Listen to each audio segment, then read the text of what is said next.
Well, today I want to talk about something that every one of us deals with in some form every day. Whether it's something we watch on television, whether it's situations that we deal with at work or at school, maybe it's from a neighbor, or maybe we deal with it at times even amongst God's people. Today I want to talk about a topic which I think in light of the last week is especially timely, and that topic simply is disrespect. More importantly, I guess, and specifically, I want to ask the question that I've asked myself recently is, am I respectful?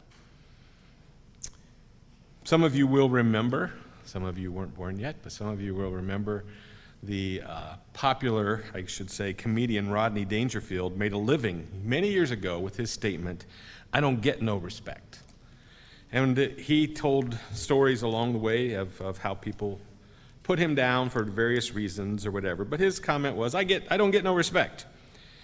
And I think one of the reasons many people found this statement so humorous is that respect, even at that time, we're talking 50 years ago, 40, 50 years ago, that respect was woefully lacking in America. And to say that in our lifetimes we haven't seen it just get so much worse, again, would be such an understatement. And I could spend much time talking about the endless examples of disrespect. Maybe it's, if you've spent any time in your children's school, maybe it's the children's behavior in school or towards their parents. It's the political cartoons. It's the watching the television and the politicians with the complete, utter lack of respect for each other and us. Maybe it's the way people dress for formal occasions or for church. Or maybe it's just the way people treat each other in all situations. The list could go on and on. And I believe today that many people don't even truly understand what respect is. They live by the adage, and I used to kind of be this way, look, I'll treat you how you treat me. If you're disrespectful to me, then the gloves are off. But I think people may not know, let alone understand why it's important. If you looked in the dictionary for the definition of respect, it simply says, to consider worthy of high or special regard. That's pretty straightforward. It also, the word respect, refers to a mental outlook that affects how we live our lives and what we say and what we do. Now, not just what we say to the person's face, because I can fake it pretty well sometimes. It goes deeper than that, right? Because God knows our heart. I may be nice to someone's face who's really irritated me, and then afterwards, what I'm thinking isn't very respectful. What about you? You see, one of the most important lessons of the Christian life is the fact that we are all, in varying degrees, product of the ages that we live in. We can look at our lives and how we've changed. Maybe some things that we used to find appalling, now we're like, well, that's life. It doesn't make us so upset. See, I look at my own life and I see that the fact that we are products of the age we live in it makes sense when I look at my life over the years. My life, like some of yours, was pretty dysfunctional as a youngster. There was a lot of anger, a lot of violence, a lot of unrest, and a lot of disrespect. Not necessarily to the other people's faces, but when they weren't there, you heard all the talk behind their backs. At the time, I also had a temper, and because violence was a way of life, if I felt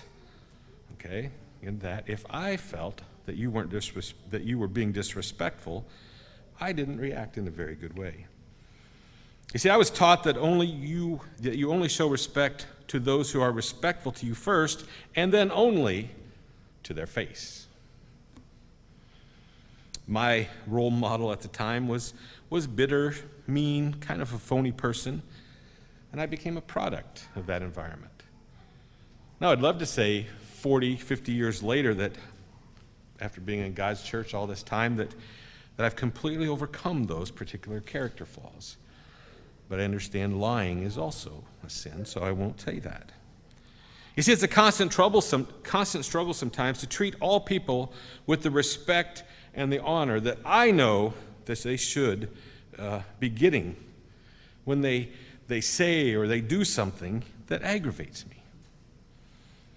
You know, when you're driving to church on the interstate and that person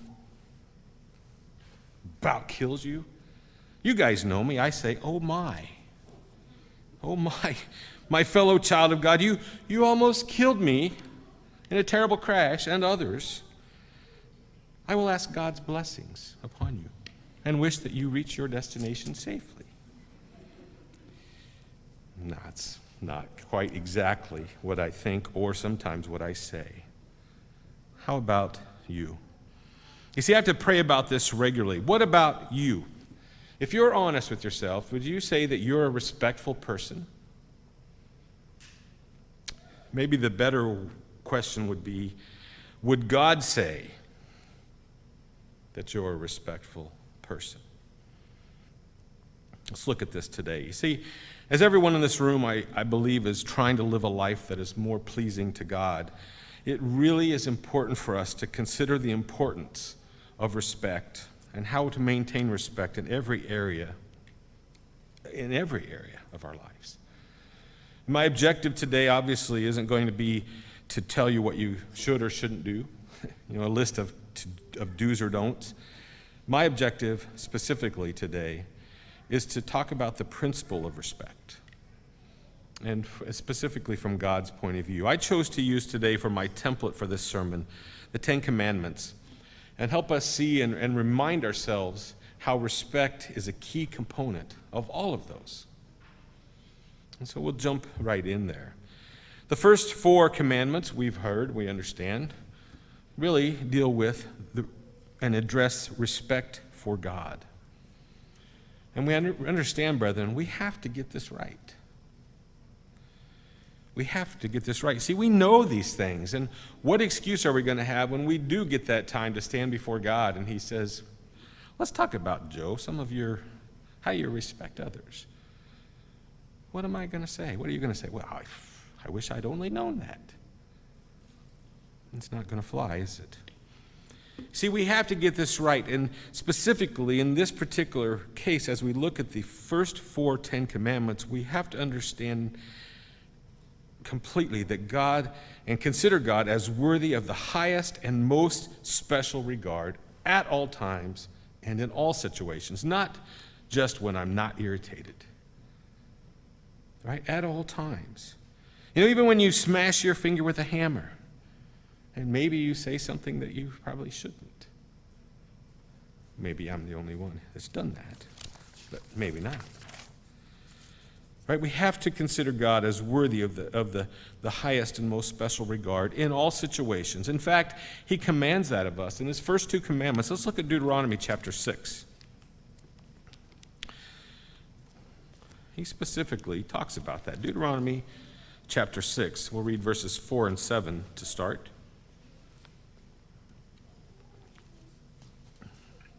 And I'll also read out of the New King James Version. Deuteronomy 6, starting in verse 4, says, Hear, O Israel, the Lord our God, the Lord is one. You shall love the Lord your God with all your heart, with all your soul, and with all your strength. And these words which I command you today shall be in your heart. Verse 7, You shall teach them diligently to your children, and you shall talk of them when you sit in your house, when you walk by the way, when you lie down, and when you rise up. Again, to put God below anything or anyone else is blatant disrespect for him. We talked briefly about taking God's name in vain as another example of showing disrespect towards him. The Jewish Study Bible says this. It says, a false oath would show contempt for God by implying that the swearer does not fear his punishment. So many ways that we can get this wrong if we're not careful. What about the 4th commandment? What about the Sabbath day? Right? We I think all understand, but we have to get it in our heads specifically that the Sabbath day is not just a day of rest. It's not just a day to go to work, not go to work and to relax in the morning and then say, oh, I got to get ready for church and go play church for a couple hours. It's just not just that. It's also and specifically a day that we come before God to honor him and show respect to him. Isaiah 58:13. Let's look there.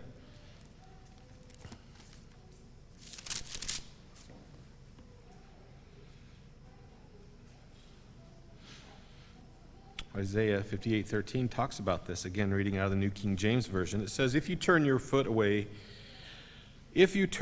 from the Sabbath, right, from doing your pleasure on my holy day, and call the Sabbath a delight, the holy day of the Lord honorable, and shall honor him, not doing your own ways, nor finding your own pleasure, nor speaking your own words.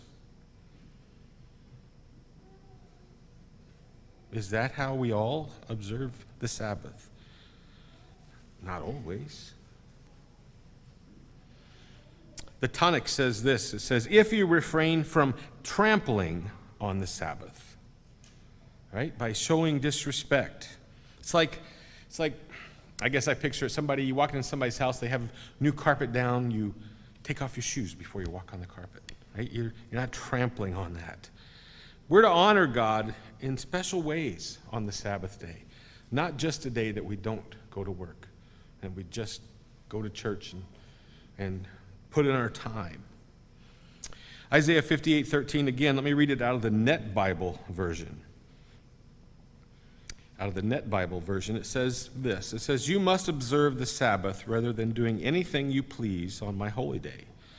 It says, you must look forward to the Sabbath and treat the Lord's holy day with respect. You must treat it with respect by refraining from your normal activities and by refraining from your selfish pursuits and from making business deals. But the second part here says you must look forward to the Sabbath. Do we look forward to the Sabbath, or do we just can't wait for Friday because tomorrow we don't have to work? How do we approach the Sabbath? Let me read it one more version out of the complete Jewish Bible. Again, Isaiah 58:13 puts it this way. It says, if you hold back your foot on Shabbat from pursuing your own interests on my holy day, if you call Shabbat a delight, Adonai's holy day, worth honoring, then honor it by not doing your usual things or pursuing your interests or speaking about them. Interestingly, here it talks about three categories, right? Refraining from normal activities. We understand that. We're not going to work. We're not doing the things we normally do Sunday through Friday. It talks about refraining from selfish or personal pursuits, not doing your own thing, right? We're focusing on God. This is God's 24-hour period of time we've set aside for him. And number three, talking about these things. Now, many of us don't get together that often, so we catch up every 7 days, and that's great, right? We catch up, we understand what's going on in people's lives, and we reinforce our relationships and hopefully make them stronger. But beyond that, what do we talk about on the Sabbath day? And I'm not giving a list of do's or don'ts, things for us all just to consider. Turn back to Deuteronomy chapter 6 again, please. I want to look at this one more time. Deuteronomy 6, we'll read verses 5 and 6, which we touched on, but again, it reinforces what we're saying here. It says again, you shall love the Lord your God with all your heart, with all your soul, and with all your strength.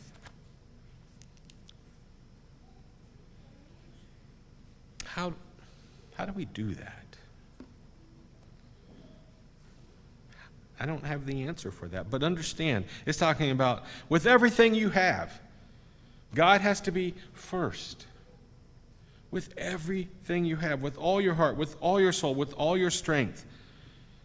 And how do we love him? How do we show that we love him? Again, by living by the words that he's given us. And it says, and these words, which I command you today, God shall be in your heart. You can write down Matthew 12, verse 34. In the New Living Translation, it says this. It says, whatever is in your heart determines what you say.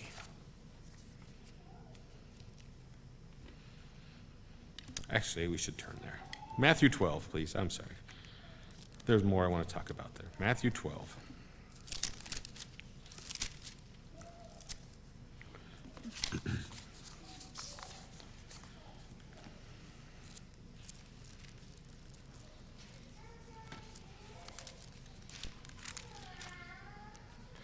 Here we go. Matthew 12.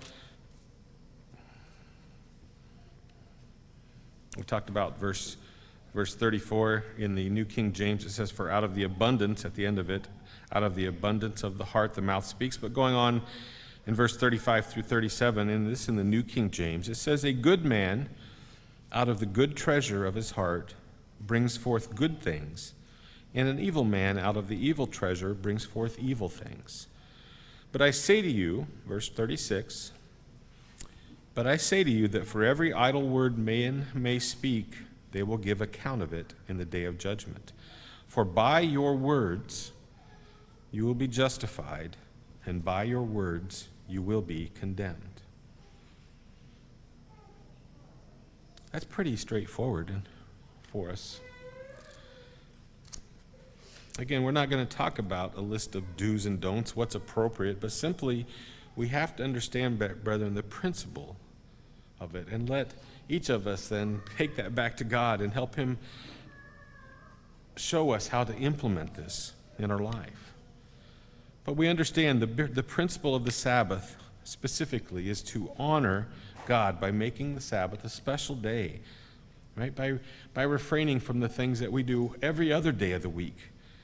And by specifically then not just avoiding those things that we do every other day of the week, but concentrating on activities, right? On conversations that honor God, that show respect for God, and help each of us draw closer to him and specifically appreciate what he does for us.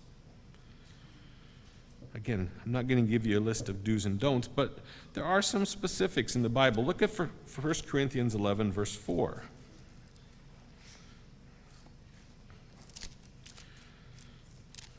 1 Corinthians 11, verse 4.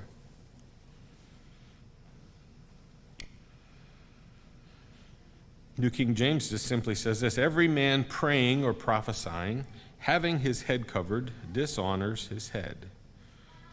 Now, I've read in many commentaries over the years that that's probably the origin of this long-standing tradition in our culture for men to remove their hats to show respect. You know, they're going to, during a prayer or during the national anthem, you take the hat off, or when they enter into a house.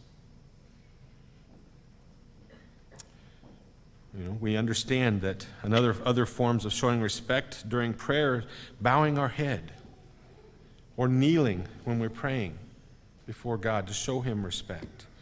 You could also look at it the other way. Standing is looked at a sign of respect in certain situations. Look in a courtroom when a judge enters. All rise. They all rise as show respect to the judge. Or when someone comes into the room or to your home, you don't just sit in your chair and say, how you doing? Have a seat, right? Typically, we stand up. We show them honor. We show them respect by standing up and greeting them. Turn over to Matthew chapter 22. Matthew chapter 22, we're going to read a few scriptures here. This basically, we're talking about here, the principle of the wedding garment. And again, while the main lesson, as we read through this, understand is not necessarily how to dress, what it does show us is a biblical precedent for proper attire. Matthew 22, let's start in verse 2. It says, the kingdom of heaven is like a certain king who arranged a marriage for his son and sent out his servants to call those who were invited to the wedding, and they were not willing to come. And again he sent out another servant, saying, tell those who are invited, see, I have prepared my dinner, my oxen and fatted cattle are killed, and all things are ready. Come to the wedding. But they made light of it, and they went their ways, one to his own farm, another to his business, and the rest ceased his servants treated them spitefully and killed them. Verse 7, but when the king heard about it, he was furious, and he sent out his armies, destroyed those murderers, and burned up their city.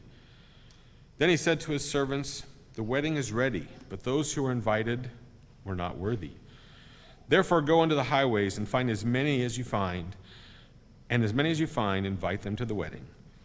And so those servants went out into the highways and gathered together all whom they found, both bad and good, and the wedding hall was filled with guests. But when the king came in to see the guests, he saw a man there who did not have on a wedding garment. And he said to him, friend, how did you come in here without the wedding garment? And he was speechless. The king said to the servant, bind him hand and foot, take him away, cast him out into utter darkness, and there will be weeping and gnashing of teeth. For many are called, but few are chosen. Now again, we understand this. There's so much more meaning in this parable of the wedding feast. But the example that I'm trying to point out in this particular case is not necessarily how to dress, but it's showing about being prepared and appropriately coming before God.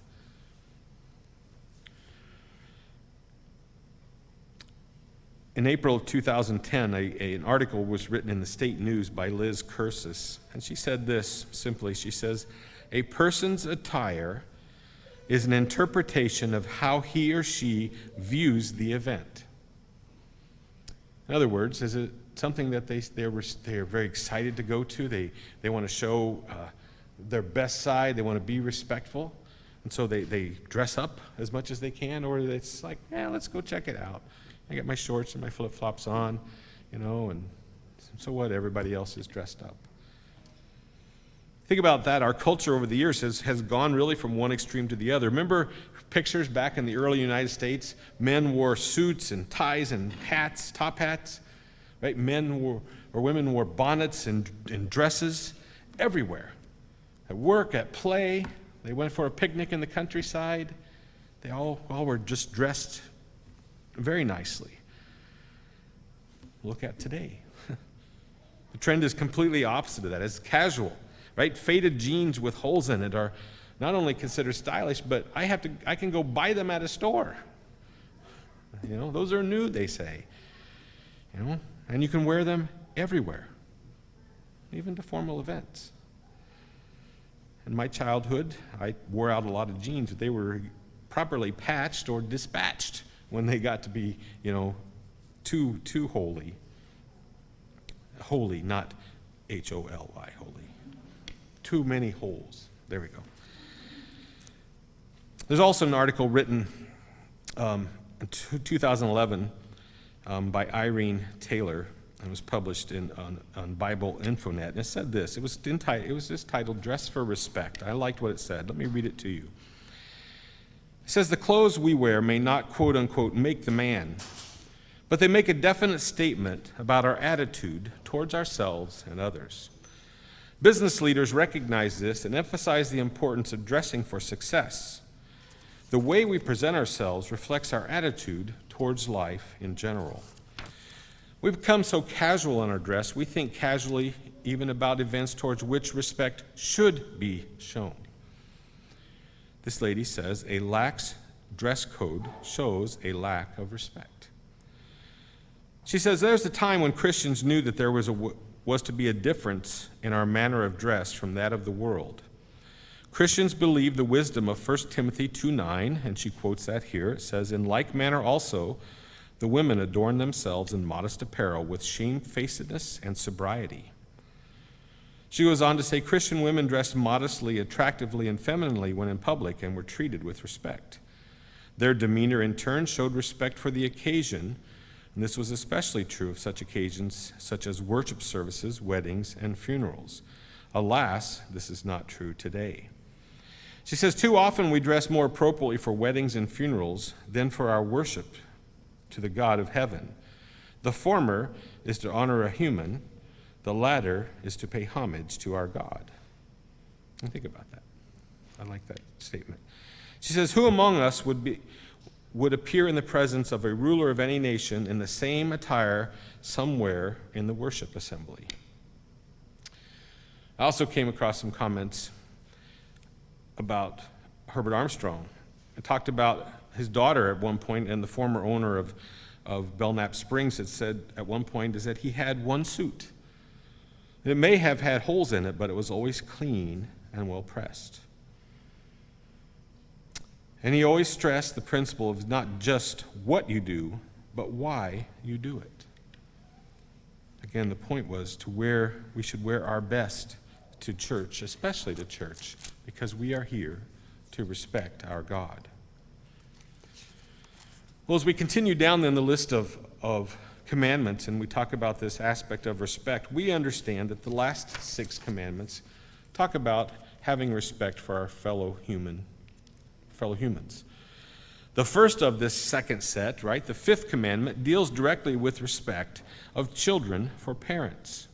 And I think it's very interesting that this particular one should come first, because respect for God and fellow human beings is a concept that all parents that I know closely really work on with their children and really try to instill that in them.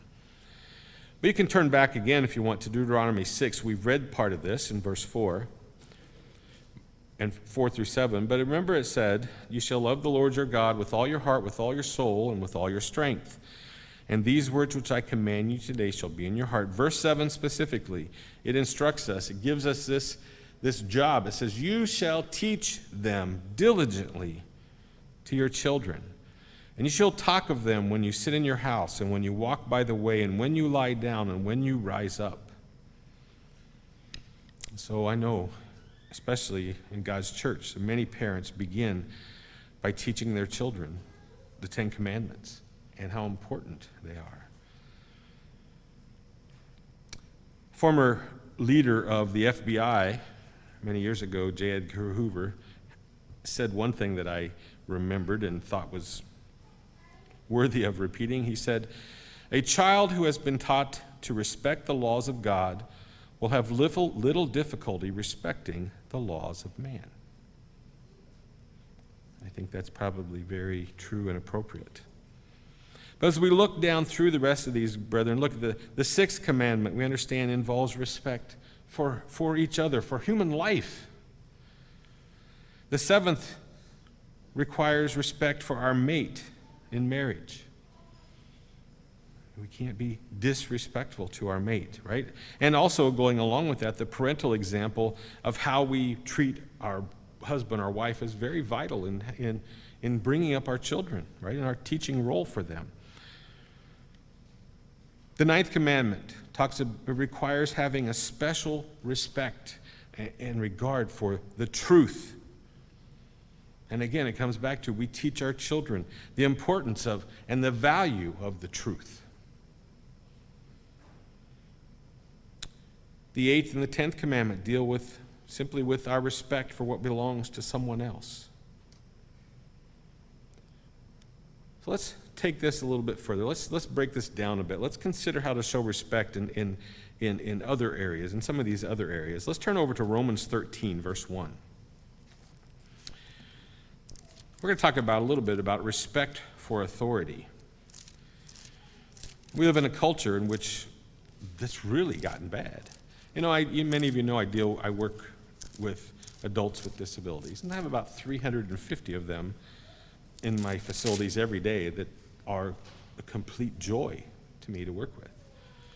And I have about 150 staff or so that sometimes aren't as much of a joy to work with. And I had a couple situations in the last 2 weeks. One, we had a participant who was having a behavior. He has a disability, so he has not yet overcome his disability. He's having a behavior. And in his anger, he had spit at one of the staff. And I came on the scene. The staff is now blown a gasket.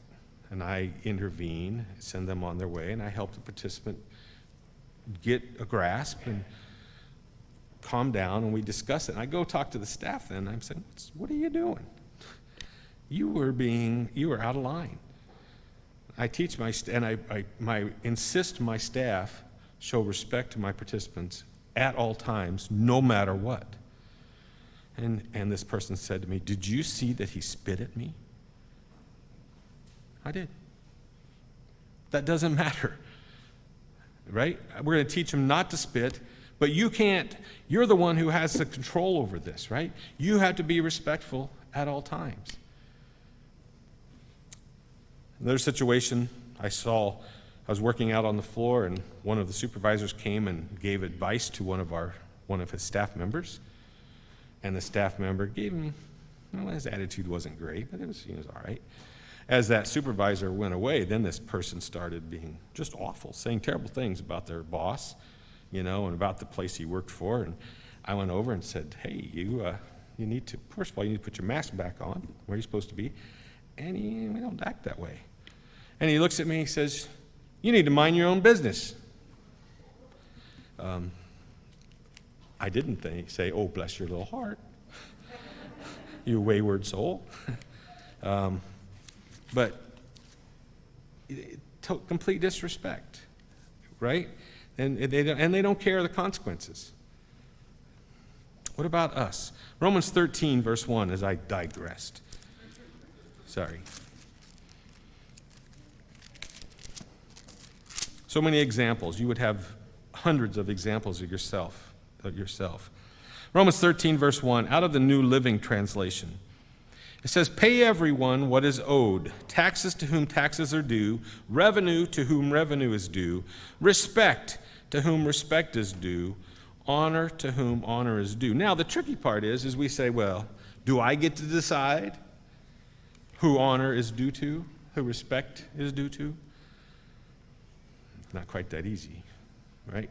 We understand every human being is a future potential heir of God.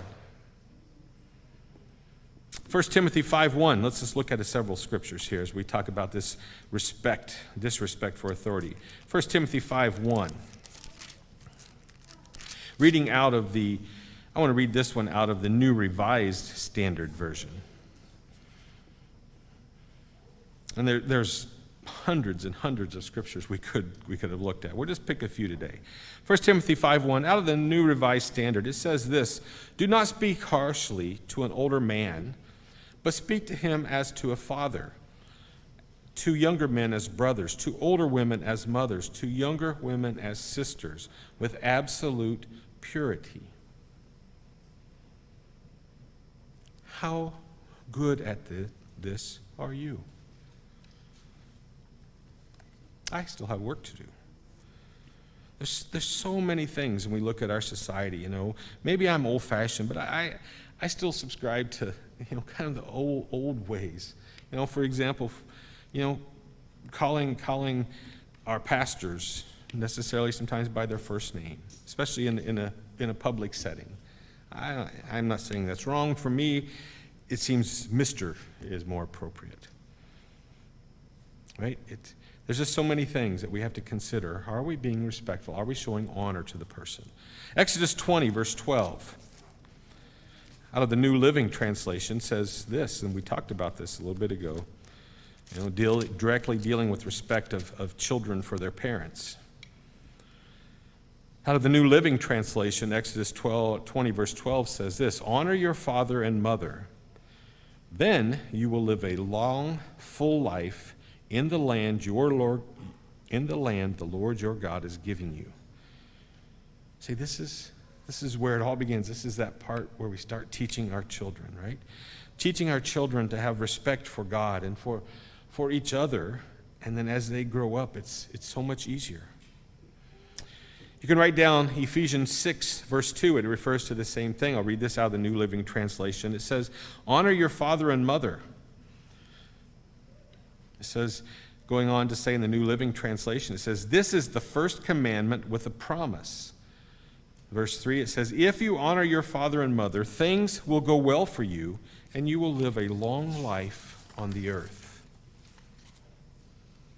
Verse 4, it goes on to say, fathers, do not provoke your children to anger by the way you treat them. Rather, bring them up with discipline and instruction that comes from the Lord. And remember here, we're talking about that respect. It's a two-way street. We treat our children disrespectfully, they're going to learn that. So this is telling us as fathers that this is a two-way street. But it also emphasizes to us that are still that are children still, and to the parents, it emphasizes this crucial role of instruction that we as adults have, right?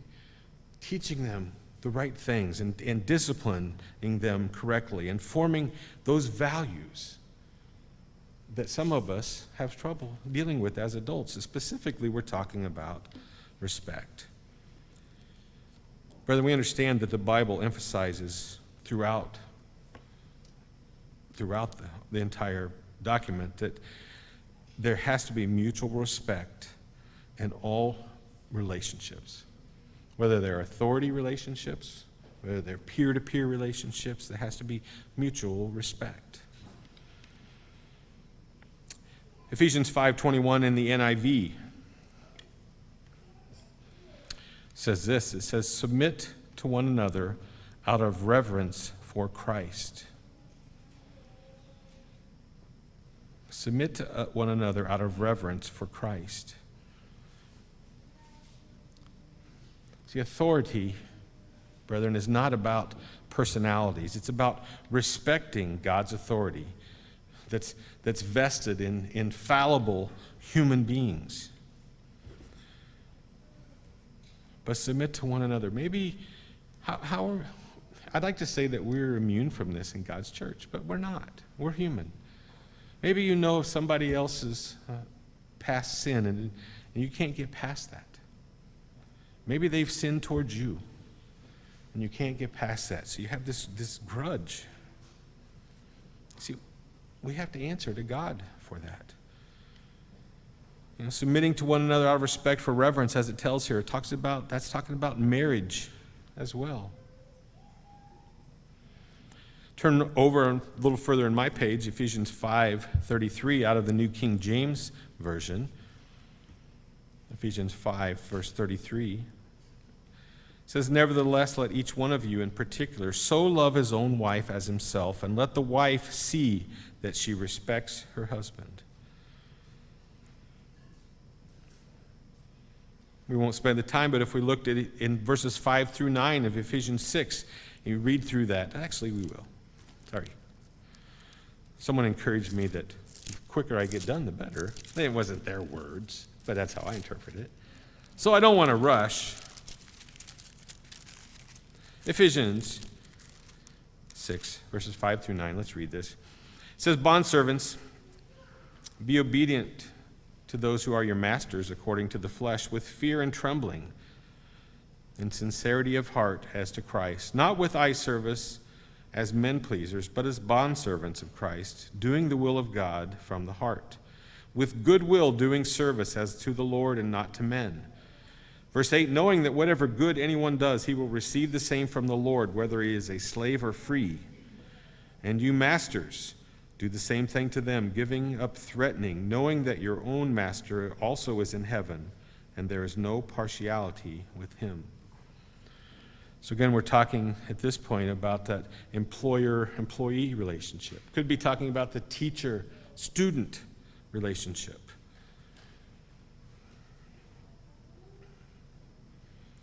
Turn over to 2 Kings chapter 6, verse 5. We're also told to respect the property of others. Right? A common trend that we understand, that we'll read about, is not only take care of someone's, or a common trend we see in society, I should say, is to take care of my own property, but trash yours. Right?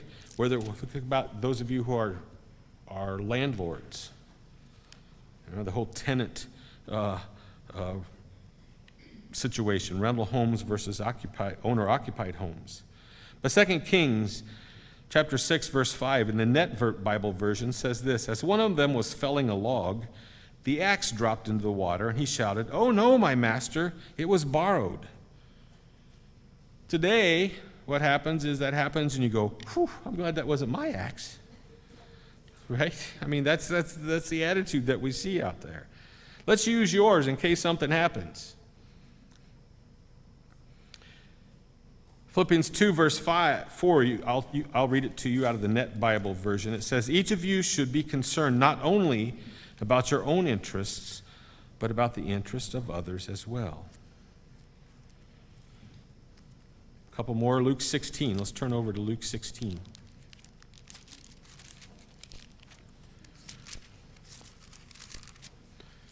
Luke 16, we'll start in verse 10.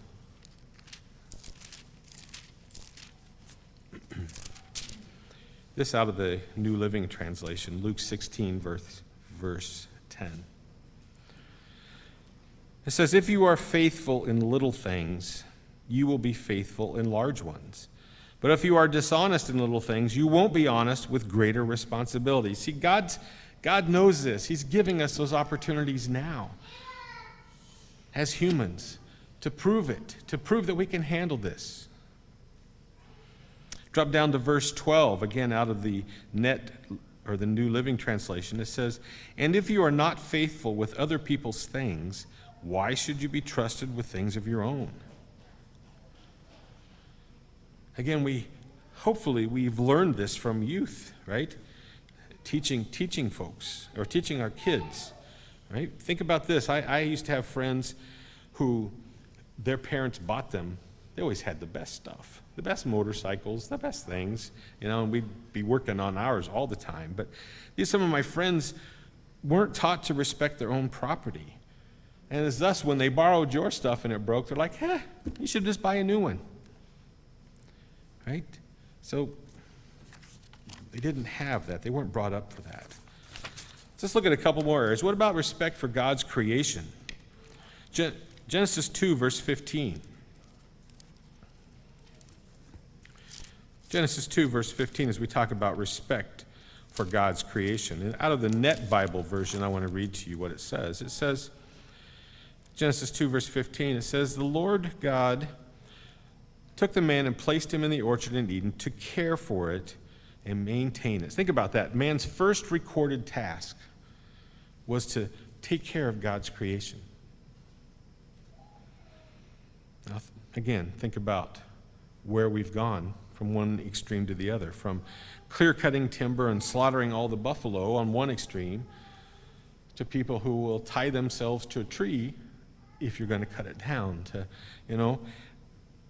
from utter disregard and disrespect for the environment to people who do worship actually the creation, not the Creator. And so we understand that God expects us to respect, to take care of our property, or it's actually His that we're using, right? He expects us to take care of our property and that of others.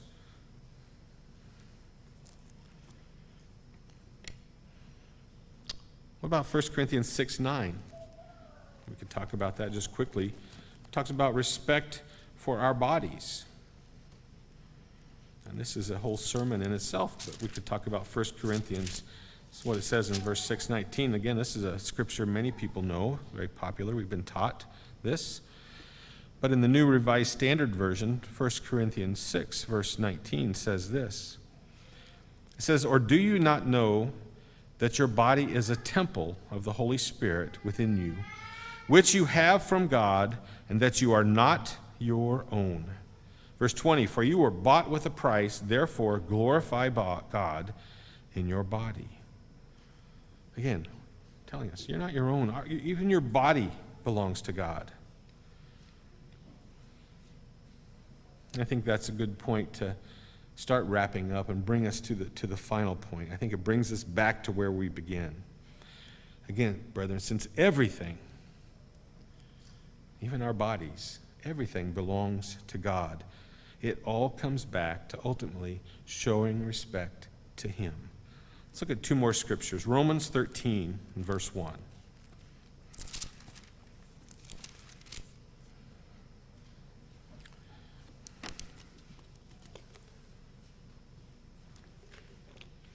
Romans 13, verse 1. I want to read this out of the New American Standard.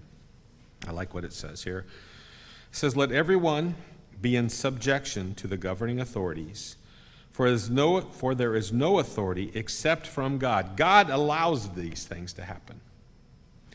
"For there is no authority except from God, and those which exist are established by God."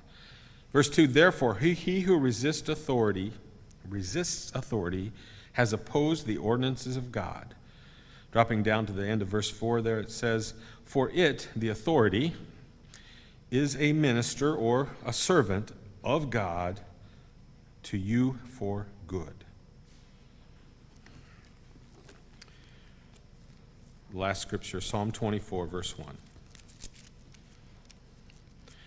As we talk about, brethren, the complete lack of respect that we see in our world, and potentially the lack of respect that we might struggle with towards other people or towards God in general, it's something that we have to remember and we have to be diligent about, because, again, one day we're going to stand before God and we're going to answer for all of these things.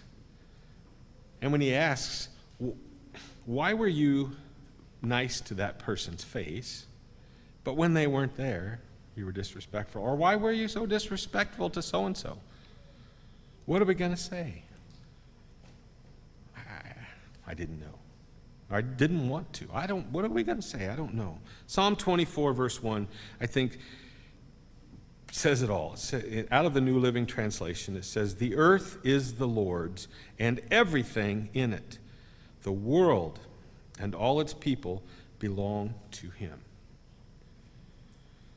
Brethren, I hope that with me you can see the importance of respect. And showing either respect or disrespect for anything or for anyone is in reality showing respect or disrespect towards our God himself. And I will leave it up to each of us here to determine how to show respect, and even in these categories that we've discussed, and just in all areas of our lives. But I ask, let each of us remember that we are accountable to God, and that we'll have no excuse for failing to be respectful in all situations.